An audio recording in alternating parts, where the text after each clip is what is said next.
Networks. A network is a set of devices, often referred to as nodes, connected by communication links.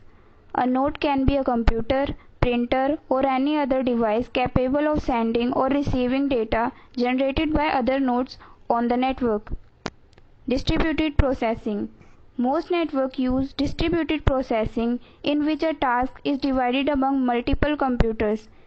Instead of one single large machine being responsible for all aspects of a process, separate computers, usually a personal computer or workstation, handle a subset.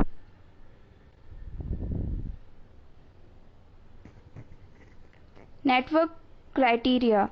A network must be able to meet a certain number of criteria. The most important of these are performance, reliability, and security. Performance.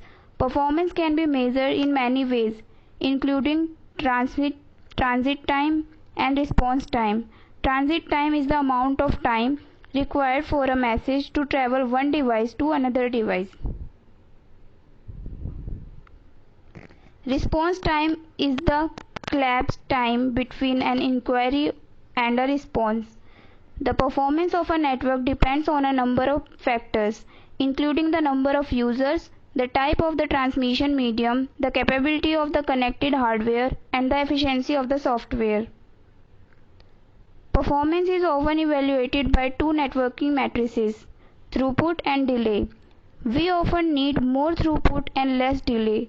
However, these two criteria are often contradictory. If we try to send more data on the network, we meet increased throughput, but we increase the delay because of traffic congestion in the network. Reliability. In addition to the accuracy of delivery, network reliability is measured by the frequency of failure, the time it takes a link to recover from a failure, and the network's robustness is catastrophic. Security. Network security issues include protecting the data from unauthorized access, protecting data from damage and development, and implementing policies and producing for recovery from breaches and data losses.